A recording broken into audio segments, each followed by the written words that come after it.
Welcome to the Investing Ahead podcast. I'm Tom Curran, co-CEO and founder of Curran Wealth Management. I'm very happy to have with me today Marian Roach Smith. Marian has a very interesting story. We had a chance to chat before this podcast yesterday, and I learned some very interesting things. Some we'll talk about, maybe some we won't. If we don't talk about them and we think it's worth coming back, Marian, I'd hope you'd agree to that. Of course. But Marian is an author. I want to go back a step. Her career began in the New York Times, working there. And she's written a number of books. The Memoir Project is the one that we'll probably be most talking about today. Another Name for Madness is a title of hers. Roots of Desire, which is a very provocative title, and it's not what you think at all. And Dead Reckoning is another book that Marian has written. So we'll touch a little bit about that, but of course our primary topic is always financial planning, financial topics, investing ahead podcasts, obviously, so we'll talk a little bit about that. Marian's podcast is QWERTY Podcast. And I asked how you said it, how you pronounce it, and I guess you can pronounce it any way you want. Yeah, the QWERTY Podcast, well, just like the talk key, about that a the little keys bit, on the keyboard, QWERTY on the upper left. So it's for writers. So since it's for writers, writers know what that means. Oh, QWERTY, got it.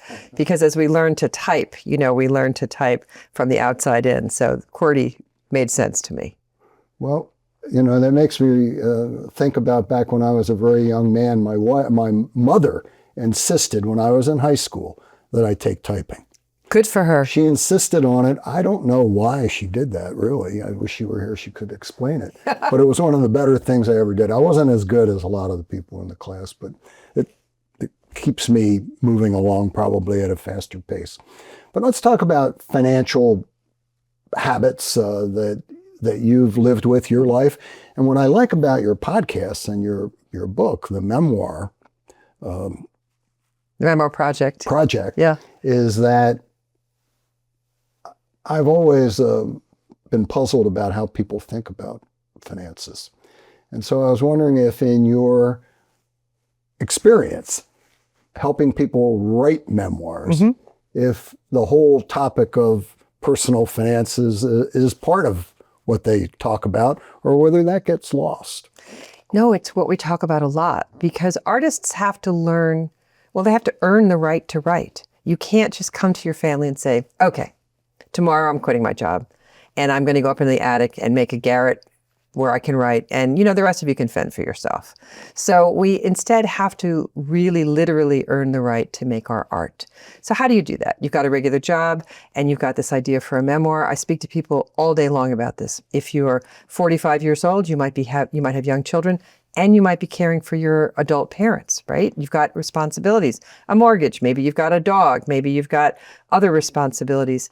So you have to figure out what percentage of your time you can devote to this art, and you have to habituate that time. In other words, you have to pick 45 minutes a day or an hour and a half a day when you can write, and then you still have to meet your commitments elsewhere. And I think there's a great, crazy idea that you can just quit everything and go be an artist and afford that. And that's just not true. You literally have to earn the right to make your art. Okay, now tell me if in memoirs, whether people talk about, when they talk about things they could have done better, or if they could do things again, if they get to that, I don't know. Oh, they do. Oh, they does personal consumption versus savings and investment enter into what people talk about? Almost every story, really, because let's say that memoir is written from an area of expertise. Perhaps you emerged from an abusive relationship. Well, money is going to be a big part of that story. If you're starting again, you're a woman who's left an abusive relationship, you're going to have to start from scratch with your own finances, with your own housing, maybe with childcare. So in almost every story, including those stories that I've handled, and I've got 147 books on my shelf from people who have published working with me, many of them are from financiers, from people big in business who have taken on this idea that, well, I should write a book now and pass along what I know, pass along what one of my clients refers to as his God particle, meaning in physics, there's this thing called the Higgs boson, around which pretty much everything else gets its energy. And he believes that every business person has to have a God particle so they understand their organizing principle. So he's just written this magnificent memoir about how he got to that place of understanding. And it's deeply inspiring. And it's not a business book per se, but it'll appear in the business space. The big publishers love books that kind of have memoir, how to, and this idea of how do you build a business and maintain it with integrity. So finances come into memoir all the time. It could be any number of stories, but none of us lives without money. So it's a big part of what I do. Let me look at a little a way that I wrote. I made a reference in Investing Ahead to if we were squirrels, we'd all be dead. And, so is that a T-shirt you give out to your clients? Maybe I should do that. But it might be insulting. I always thought about, well, what does that mean? So, well, it means that squirrels are wired to get them through winters. Mm-hmm. That's a high priority with them. They're wired that way. Human beings aren't wired that way. No. And so what requires no discipline for a squirrel to save money, or not save money, but save food for the future. And they do have a mind. Their spatial memories are apparently very good. And when I watch a squirrel burying nuts or whatever in my back lawn, I wonder, how do they know where to dig? Well, they're programmed to remember that. They even actually go through a process, I'm told, that allows them to try to trick other squirrels. So sometimes they won't actually bury something. They'll pretend they're burying things. It's really kind of interesting. But at any rate, they're programmed that way. So otherwise, they could not get through a winter. We aren't programmed that way. Right. So we have to create a discipline to create and do what a squirrel does naturally. We are, I noticed you mentioned that we have to have money in order to live. Mm. And so I think apparently we put our emphasis, from my experience anyway, on that part of it, which tends to be very centered in the present. So we look at money accomplishing things in the present. Maybe we spend too much money on shoes. By the way, I always like to say, everything I wear is vintage clothing. So I paid $1 for the tie. I can't remember, the shirt's very old. The suit, I know I paid $10 for it. And the shoes, I paid about $50. That's a great detail. So, but we're not programmed that way. We're programmed to consume, I think. Mm-hmm. And of course, the reason I was asking about your memoir writing and working with people in their memoirs is because somehow I'm trying to get at what we can do to help people take care of that. Mm-hmm.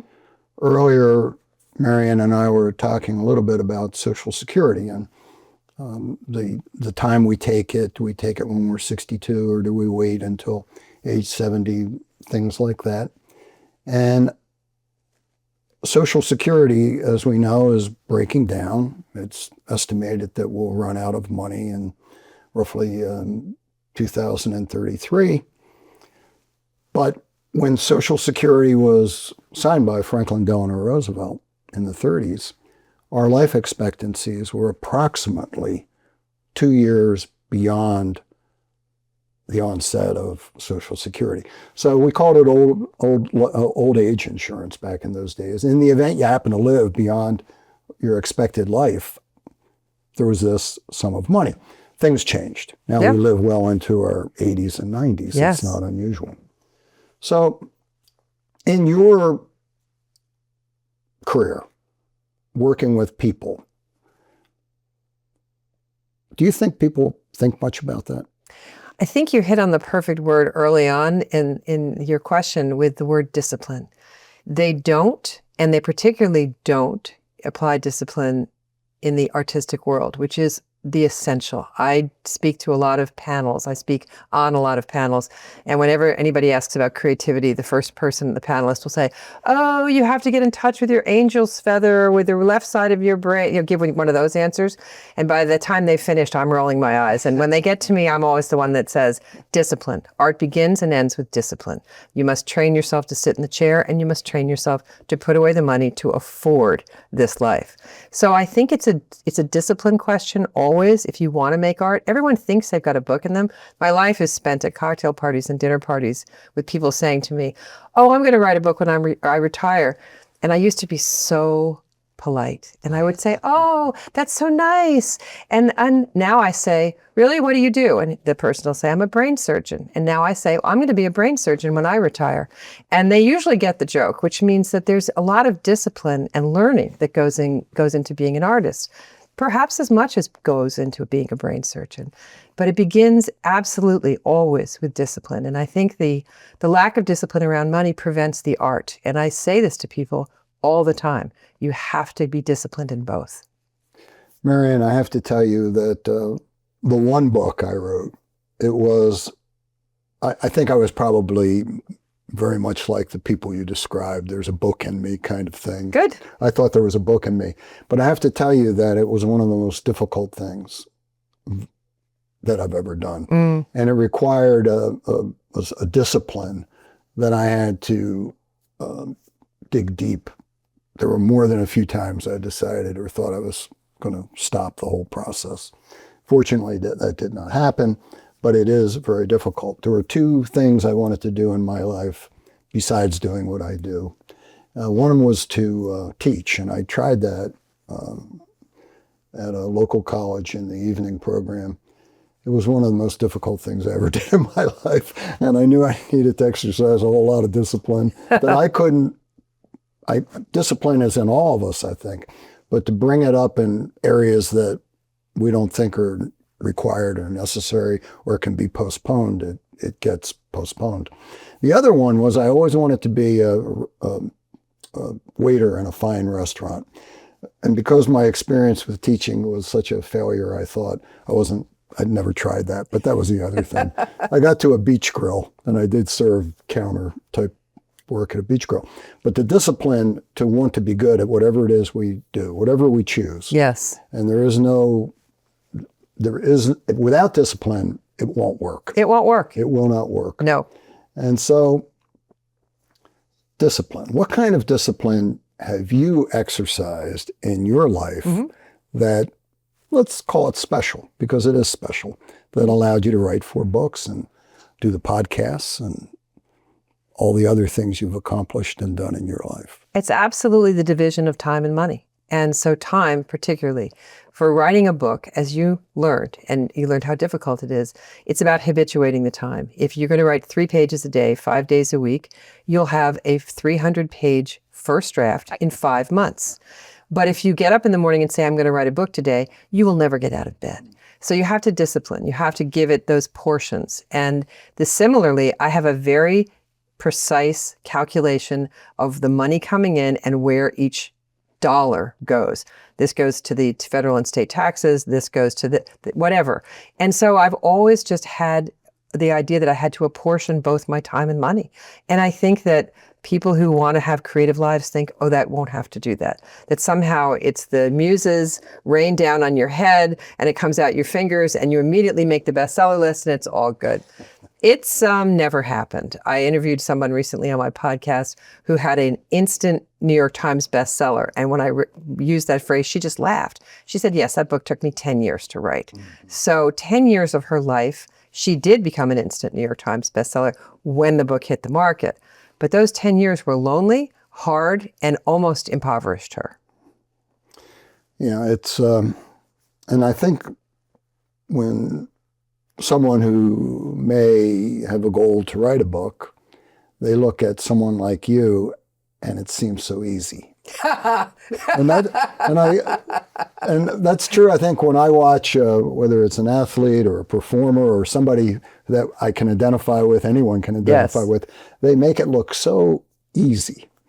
And, the only thing I can maybe talk about in that respect might be a football team. Not really appropriate maybe to what we're talking about and what you've done, but think in terms of all the practice. Yes. They practice and they practice and they practice to play one game a week for 3 hours and it's over. And they've been practicing since the end of the season, into the spring, into the summer. Absolutely. And yeah, they make it look pretty easy when I watch them run around. Sure, I'm a football fan. They do. But the writers do the same thing. So I spent 7 years writing a novel, and it's in a drawer. No one should have to read it. It's terrible, but it taught me to write. I was very young, and I have drawers full of things that I've never shown to anybody, but they're what taught me how to write nonfiction.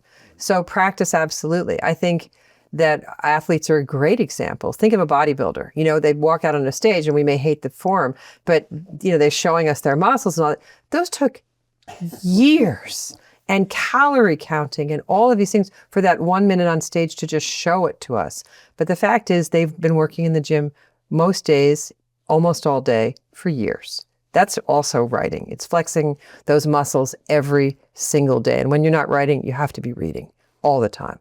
So tell me, Marian, when you wrote your 4 books, and you indicated there are some others that are still in the shelf in the drawer, right?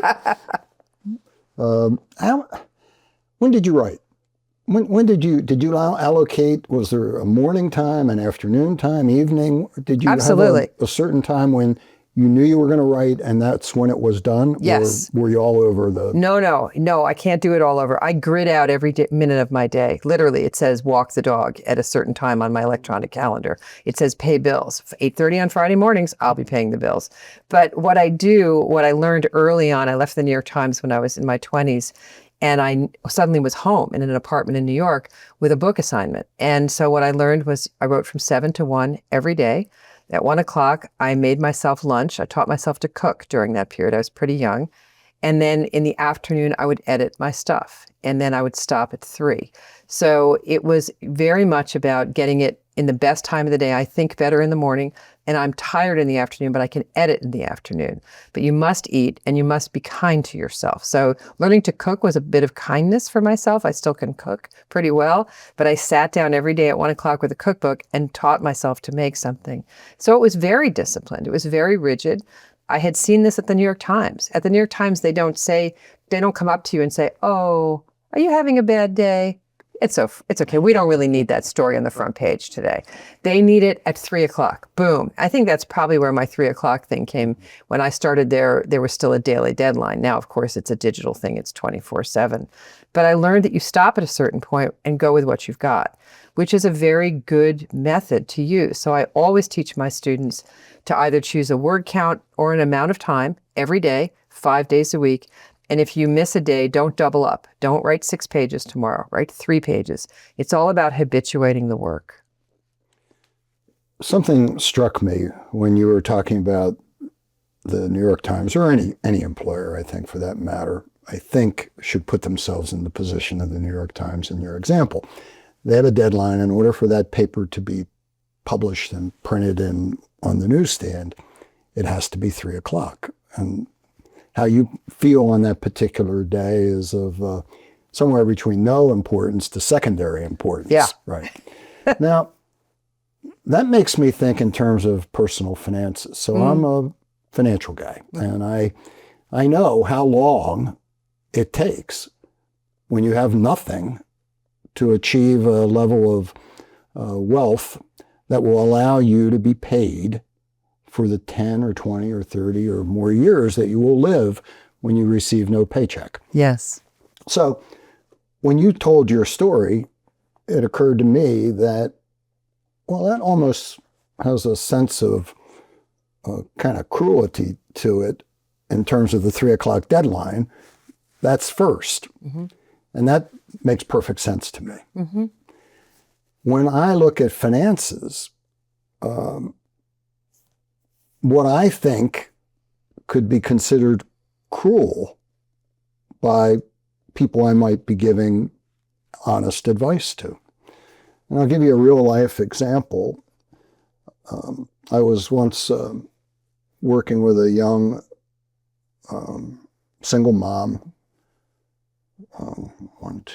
4 kids, and she had received a fairly significant inheritance for her. It was approximately $600,000, as I recall. And she proceeded to go through that money very quickly. Oh, dear. On a lot of stuff. So I said to her, you can't do what you're doing. I don't think I said it quite that bluntly. I probably softened it and said, it's not a good idea. You've got to be mindful of your life and what you need to do and how you need to ration that over a lifetime. And she said to me, which didn't surprise me, it's my money. I'll do what I wish with it. And it's my children. What am I supposed to tell them when they come to me for money? Well, that's what I would have expected her to say. That's what I would expect. But that's not a good answer. No. See, that's the problem. Who's going to take care of you when you're sitting? I don't mean you, Marian. That you out there. Right. Who's going to take care of you when you're 75? Who's going to do for you? And God forbid something really happens and you've squandered that money. What are you going to do then to help somebody if you're in the same position of having to ask? Absolutely. So money, we can say what we want with about money, but if we don't have it, that means we have to depend on someone else. That's it. And that's not a good position to be in. It's a terrible position to be in as a writer, because then people would just say to you, well, can you pick up the kids? Can you do this? Can you do that? Can you do this? You get all the other jobs that the other person may not want to take. Yeah. And I think that, again, you've got to be able to afford to make your art. And it's an essential. I couldn't agree with you more. It's tragic that we think that somehow we're going to make it up in the end. We're not. And the beauty of having the money and having the discipline with the money is it begets your creativity. It is an engine for your creativity. It is a support system for your creativity. You can go off and be more curious in the world if you know you can pay your bills. Right. And that really is the point of all creativity, is to be curious and follow that curiosity. When you're talking about creativity and money, one of the things I look at is stress, worry, letting your emotions get the better of you. And I like to say, can you be angry and think at the same time? Can you be stressed and think at the same time? Those are good questions. And if money is, you were talking about how that discipline was so critical to your success in your career. And if we overlay that with money problems, it's very, very difficult to think rationally, to think creatively. Yes. To think at all. And you'll have to take jobs you don't want as an artist. You don't want to take those jobs, those small jobs that just give you just enough to pay the rent. You want to be able to, again, let your inquiry and curiosity lead you.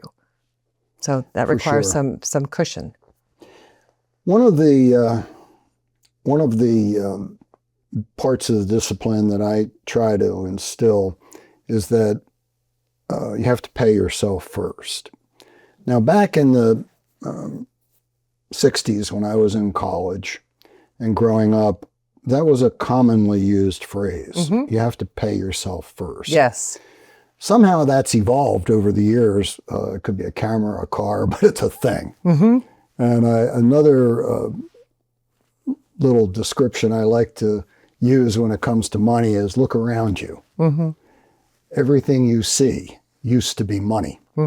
And how many times do we go home and think about what we need to do and we look around and we have all this stuff, it's worthless for the most part. Yeah, It try to used resell be- it, right. Right. Well, you can sell it. Sometimes just give it away or haul Right. Chunk or Russ or one of those companies. But that's the part that you said, if you want to do what you did right, you have to do the work in advance in order to get there, to have that ability, that money in order to carry through. And that's what in financial planning and what I try to do is to have people think in that sense that how is this going to happen when you don't have a paycheck? So I like to say, what does a cup of coffee cost you if you have no income? See, we think in terms of, well, maybe 10 or 15 or 20, I don't know, minutes of labor. Right. So we're trained, we learn to equate what we want with our jobs.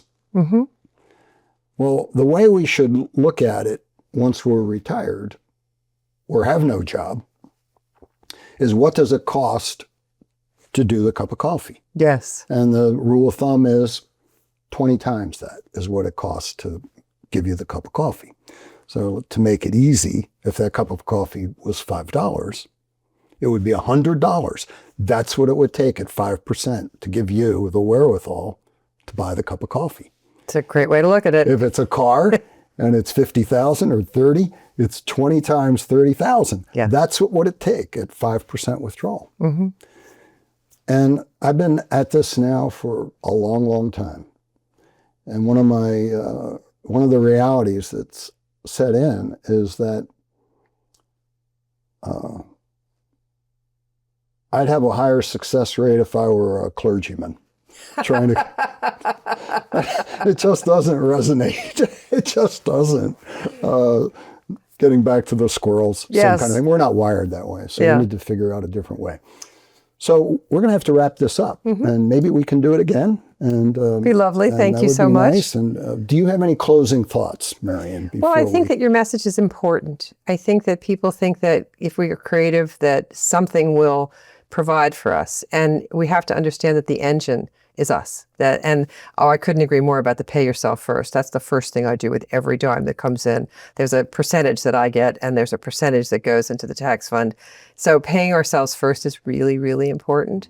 And if we can't afford to do this thing, we need to find a way to make sure that we can. It's really, you can't, as I said, you can't hijack your whole family. You can't hijack your life. So be creative, but make sure that you've got the discipline to do it. So thank you so much for the conversation. Well, Marian, it's been a pleasure to have you, and I've learned something, and I hope our listeners and viewers have learned something as well. Thank you. Thank you for listening.